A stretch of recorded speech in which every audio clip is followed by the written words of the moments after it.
ജിവിഎസിന്റെ പുതിയൊരു വീഡിയോയിലേക്ക് എല്ലാവർക്കും സ്വാഗതം. ഇന്നത്തെ വീഡിയോയിലൂടെ നിങ്ങളുമായിട്ട് ഷെയർ ചെയ്യാൻ ആഗ്രഹിക്കുന്നത് ഭൂമിയുടെ വില പല സ്ഥലങ്ങളിലും കുറഞ്ഞിട്ടുണ്ട്, എന്നാൽ പല സ്ഥലങ്ങളിലും വലിയ തോതിൽ വില വർദ്ധിച്ചിട്ടുണ്ട്. മാത്രമല്ല ഭാവിയിൽ വില വർധനയ്ക്ക് സാധ്യതയുമുള്ള കുറച്ച് സ്ഥലങ്ങളെ പറ്റിയാണ് ഇന്നത്തെ വീഡിയോയിലൂടെ നിങ്ങളുമായി ഷെയർ ചെയ്യാൻ ആഗ്രഹിക്കുന്നത്. അടിസ്ഥാന സൗകര്യങ്ങളാണ് പ്രോപ്പർട്ടി വിലയെ നിർണ്ണയിക്കുന്നത്. കേരളത്തിൽ വരാനിരിക്കുന്നതും നടന്നുകൊണ്ടിരിക്കുന്നതുമായ നിരവധി പ്രൊജക്റ്റുകളാണ് പ്രോപ്പർട്ടി വിലമതിപ്പിന് കാരണമാകുന്നത്. കേരളത്തിൽ അത്തരത്തിലുള്ള നിരവധി സ്ഥലങ്ങളുണ്ട്. കേരളത്തിൽ നടന്നുകൊണ്ടിരിക്കുന്ന ചില പദ്ധതികളാണ് വിഴിഞ്ഞം അന്താരാഷ്ട്ര തുറമുഖം, കൊച്ചി മെട്രോയുടെ വിപുലീകരണം, high speed railway line, silver line പദ്ധതി എന്നൊക്കെ പറയുമ്പോൾ ഇത്തരത്തിലുള്ള പദ്ധതികൾ കടന്നു വരുന്നതോടുകൂടി പല സ്ഥലങ്ങളിലും വസ്തുവിന് നല്ല രീതിയിൽ വില കയറുവാനുള്ള സാധ്യതയുണ്ട്. മാത്രമല്ല തൊഴിൽ സാധ്യതകൾ കൂടുന്ന മേഖലകളിൽ വസ്തുവിന്റെ വില കാര്യമായി തന്നെ കൂടുവാനുള്ള സാധ്യതയുണ്ട്. IT ഹബ്ബുകളും കൊച്ചി ഇൻഫോ പാർക്കും സ്മാർട്ട് സിറ്റിയുമൊക്കെ അത്തരത്തിലുള്ള ജോലി സാധ്യതകൾ കൂടുതലായി നൽകുന്ന ഒരു ഹബ്ബായി മാറിയിരിക്കുകയാണ്. പ്രത്യേകിച്ചും കാക്കനാട്, ഇടപ്പള്ളി, വാഴക്കാല തുടങ്ങിയ പ്രാന്തപ്രദേശങ്ങളിൽ തൊഴിലിടങ്ങളോടുള്ള സാമീപ്യം കാരണം റിയൽ എസ്റ്റേറ്റ് മേഖലയിൽ വലിയ തോതിലുള്ള ഡിമാൻഡാണ് വർദ്ധിച്ചു വന്നുകൊണ്ടിരിക്കുന്നത്.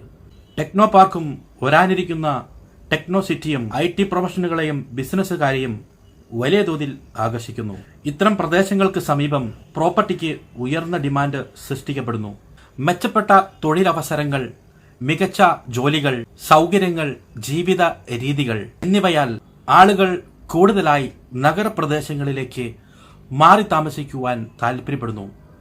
നമുക്കറിയാം, ഇന്നത്തെ ന്യൂ ജനറേഷൻ കുട്ടികളൊക്കെ വെളി രാജ്യത്ത് പഠിക്കുന്നവരുണ്ട്, വെളിയിലാണ് ജോലി ചെയ്യുന്നവര്. അങ്ങനെയുള്ളപ്പോൾ കാരണന്മാരെ സുരക്ഷിതത്വമായ ഒരു സ്ഥലത്ത് താമസിപ്പിക്കണം എന്ന് ഇക്കൂട്ടർ കരുതുകയും അങ്ങനെ ടൗണിനോട് ചേർന്ന് സ്ഥലം മേടിക്കുകയും വീട് വെക്കുകയും താമസിക്കുന്ന രീതിയിലേക്കൊക്കെ കാര്യങ്ങൾ വന്നിട്ടുണ്ട്. അതുകൊണ്ട് തന്നെ നഗരമേഖലയിലേക്ക് വലിയ തോതിലുള്ള ആളുകളുടെ ഒഴുക്ക് വന്നുകൊണ്ടിരിക്കുകയാണ്. ഗ്രാമപ്രദേശങ്ങളിലും മറ്റും താമസിക്കുന്ന ആളുകൾ പല ആവശ്യങ്ങൾക്കായി നഗരപ്രദേശങ്ങളോട് ചേർന്ന് താമസിക്കാനായിട്ട് ആഗ്രഹിക്കുന്നു. ജീവിത ശൈലിയിലും ആധുനിക സൗകര്യങ്ങളുമാണ് മനുഷ്യനെ ഇത്തരത്തിലേക്ക് മാറുവാൻ ചിന്തിക്കുന്നത്. മാളുകൾ, ഷോപ്പിംഗ് കോംപ്ലക്സുകൾ, വിനോദ സൗകര്യങ്ങൾ എന്നിവയൊക്കെ ആളുകളെ കൂടുതലായി ആകർഷിക്കുന്നു. ഉദാഹരണത്തിന് കൊച്ചി ലുലുമാളും അതുപോലെ തിരുവനന്തപുരം ലുലുമാളും ഒക്കെ അതിന് സമീപ പ്രദേശങ്ങളിലൊക്കെ കൂടുതൽ ആളുകൾക്ക് താമസിക്കുവാൻ താല്പര്യപ്പെടുന്ന രീതിയിലേക്ക് കാര്യങ്ങൾ വന്നിട്ടുണ്ട്. ഇതുകൊണ്ടൊക്കെ തന്നെ പ്രോപ്പർട്ടി വലിയ തോതിൽ വിലവർധനയ്ക്ക് കാരണമായി. തൃശൂർ നഗരം സാമ്പത്തിക കേന്ദ്രമായി മാറി. അതുകൊണ്ട് ഇവിടങ്ങളിലൊക്കെ വലിയ തോതിലുള്ള വിലവർധനയ്ക്ക് കാരണമായി. മറ്റൊരു പ്രധാന മേഖലയാണ് ടൂറിസം. ദൈവത്തിന്റെ സ്വന്തം നാട് എന്നറിയപ്പെടുന്ന കേരളം ആഗോളതലത്തിൽ തന്നെ അറിയപ്പെടുന്ന ഒരു ടൂറിസ്റ്റ് കേന്ദ്രമായി മാറിയിരിക്കുന്നു. വർദ്ധിച്ചു വരുന്ന വിനോദസഞ്ചാരികളാൽ പല സ്ഥലങ്ങളിലും, കേരളത്തിന്റെ പല സ്ഥലങ്ങളിലും വസ്തുവിന് വില കൂടുന്നതിലേക്ക് കാര്യങ്ങൾ മാറി. വയനാട്, ആലപ്പുഴ, മൂന്നാർ എന്നിവിടങ്ങളിൽ പല ഭാഗങ്ങളിലും വലിയ തോതിലുള്ള വിലവർധനയ്ക്ക് കാരണമായി. കോവളം, ബേക്കൽ, തേക്കടി തുടങ്ങിയ മറ്റു മേഖലകളിലും വലിയ തോതിലുള്ള വിലവർധനയ്ക്ക് കാരണമായി. ടൂറിസ്റ്റുകളെ ആകർഷിക്കുന്ന തരത്തിലുള്ള റിസോർട്ടുകളും മറ്റും സ്ഥാപിക്കുന്നതിന് അനുയോജ്യമായ സ്ഥലങ്ങൾ റിയൽ എസ്റ്റേറ്റ് ആളുകൾ കണ്ടെത്തുകയും അവിടെ വലിയ തോതിലുള്ള റിസോർട്ടുകൾ പണിയുകയും സഞ്ചാരികളെ ആകർഷിപ്പിക്കുന്ന രീതിയിലേക്ക് കാര്യങ്ങൾ മാറിയിരിക്കുന്നു. അതുകൊണ്ട് തന്നെ ടൂറിസം മേഖലയിൽ തന്നെ പല ഭാഗങ്ങളിലും വിലവർധനയ്ക്ക് കാരണമായെന്ന് നമുക്ക് കാണാൻ സാധിക്കും. ഉയർന്ന നിലവാരമുള്ള വിദ്യാഭ്യാസ മെഡിക്കൽ സ്ഥാപനങ്ങളുടെ സാന്നിധ്യം ചില മേഖലകളിൽ കാര്യമായ വിലവർധനവിന് കാരണമായി.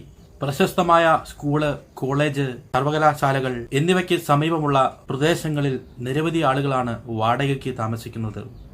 അതുകൊണ്ട് തന്നെ വാടക ഇനത്തിൽ തന്നെ വലിയ തോതിലുള്ള നേട്ടമുണ്ടാക്കാൻ പ്രാദേശിക ആളുകൾക്ക് സാധിക്കുന്നു.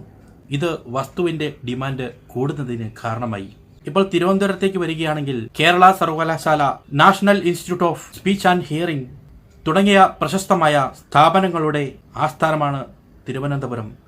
അതുകൊണ്ട് തന്നെ സമീപ പ്രദേശങ്ങളിൽ വിദ്യാർത്ഥികളുടെയും പ്രൊഫഷണലുകളുടെയും വ്യാപകമായ വരവിനെ തുടർന്ന് വസ്തുവിന്റെ ആവശ്യം വർദ്ധിച്ചു വരുന്നു. അതോടൊപ്പം തന്നെ ടെക്നോ പാർക്ക്, തിരുവനന്തപുരം ഈ മേഖലകളിലൊക്കെ വസ്തുവിന് വലിയ തോതിലുള്ള ഡിമാൻഡ് വർദ്ധിച്ചുകൊണ്ടിരിക്കുകയാണ്. അതുപോലെ കൊച്ചിയിലേക്ക് വരികയാണെങ്കിൽ university of science and technology, CUSAT, Indian institute of management തുടങ്ങിയ സ്ഥാപനങ്ങൾ സ്ഥിതി ചെയ്യുന്ന മേഖലയായ ഇടപ്പള്ളി, വൈറ്റില തുടങ്ങിയ മേഖലകൾ ഭവന നിർമ്മാണത്തിന്റെ ആവശ്യകത കൂട്ടുന്നു. ആ ഒരു മേഖലയിലും വലിയ തോതിലുള്ള ഡിമാൻഡിന് കാരണമായി വസ്തുവിന്.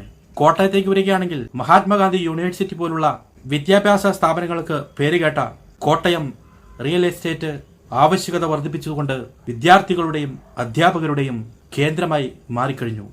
അതുപോലെ മെഡിക്കൽ സ്ഥാപനങ്ങളിലേക്ക് വരികയാണെങ്കിൽ ആശുപത്രികൾ, മെഡിക്കൽ കോളേജുകൾ തുടങ്ങിയ പരിസര പ്രദേശങ്ങളിലൊക്കെ വലിയ തോതിലുള്ള ഡിമാൻഡാണ് വർദ്ധിച്ചിരിക്കുന്നത്. വരാനിരിക്കുന്ന പല പദ്ധതികളും വസ്തുവിന്റെ വില ഗണ്യമായി കൂടുന്നതിന് കാരണമാകാൻ സാധ്യതയുണ്ട്. പ്രത്യേകിച്ചും അങ്കമാലി തിരുവനന്തപുരം ഹൈവേ, വിഴിഞ്ഞം അന്താരാഷ്ട്ര തുറമുഖം വരുന്നതോടുകൂടി വലിയ തോതിലുള്ള മാറ്റങ്ങൾ കേരളത്തിൽ കൊണ്ടുവരുവാനായിട്ട് സാധിക്കും. പല പ്രദേശങ്ങളിലും ആളുകൾ വന്ന് താമസിക്കാൻ തുടങ്ങും. ബിസിനസ്സുമായി ബന്ധപ്പെട്ട് വിദേശ രാജ്യങ്ങളിൽ നിന്നുമൊക്കെ ആളുകൾ വന്ന് താമസിക്കുന്നതിലേക്ക് കാര്യങ്ങൾ മാറും. അങ്ങനെ വരുമ്പോൾ വലിയ തോതിലുള്ള ഡിമാൻഡായിരിക്കും വസ്തുവിന് വർദ്ധിക്കാൻ പോകുന്നത്. വികസന പദ്ധതികളാണ് കേരളത്തിന്റെ വസ്തുവിലയെ ഗണ്യമായി വർദ്ധിക്കുന്നതിന് കാരണമാകുന്നത്. ഗ്രാമപ്രദേശങ്ങളിലാണ് വസ്തുവിന്റെ വില കാര്യമായി കൂടാൻ സാധ്യതയില്ലാത്തത്. എന്നാൽ ഒരുപക്ഷെ അതിനെയൊക്കെ മാറ്റിമറിച്ചുകൊണ്ട് ഒരു പദ്ധതി കടന്നു വരുമായിരിക്കാം, നമുക്കങ്ങനെ പ്രതീക്ഷിക്കാം. പ്രത്യേകിച്ച് അങ്കമാലി തിരുവനന്തപുരം ഗ്രീൻഫീൽഡ് ഹൈവേ വരികയാണെങ്കിൽ ഏറ്റവും കൂടുതൽ പ്രയോജനപ്പെടുന്നത് ഗ്രാമപ്രദേശങ്ങളിലുള്ള ആളുകൾക്കാണ്. കൂടുതലായും വനമേഖലയോട് ചേർന്നും അല്ലെങ്കിൽ ഗ്രാമപ്രദേശങ്ങളിലൂടെയാണ് കടന്നു പോകുന്നത്. അതുകൊണ്ട് തന്നെ അതിന്റെ ബെനഫിറ്റ് ഗ്രാമപ്രദേശത്ത് താമസിക്കുന്നവർക്ക് കിട്ടുമെന്ന കാര്യം സംശയമില്ല. ഗ്രാമപ്രദേശങ്ങളിലെ വസ്തുക്കൾക്ക് വലിയ തോതിലുള്ള വില വർധനയ്ക്ക് അത് കാരണമായേക്കാം. കേരളത്തിലേക്ക് പുതിയ പുതിയ പദ്ധതികളും പ്രൊജക്റ്റുകളും ഒക്കെ വന്ന് കേരളം വലിയ തോതിൽ വികസനത്തിന്റെ പാതയിലേക്ക് തന്നെ വരട്ടെ എന്ന് മാത്രം ആഗ്രഹിച്ചുകൊണ്ട് ഇന്നത്തെ വീഡിയോ നിർത്തുന്നു. അപ്പോൾ മറ്റൊരു വീഡിയോയുമായി വീണ്ടും കാണാം. നിങ്ങൾക്ക് വീഡിയോ ഇഷ്ടമായാൽ ലൈക്ക് ചെയ്യുക, കമന്റ് ചെയ്യുക. ഈ ചാനൽ ഇതുവരെ സബ്സ്ക്രൈബ് ചെയ്യാത്തവരാണെങ്കിൽ ഒന്ന് സബ്സ്ക്രൈബ് ചെയ്ത് സപ്പോർട്ട് ചെയ്യുക. അപ്പോൾ മറ്റൊരു വീഡിയോയുമായി വീണ്ടും കാണാം. താങ്ക്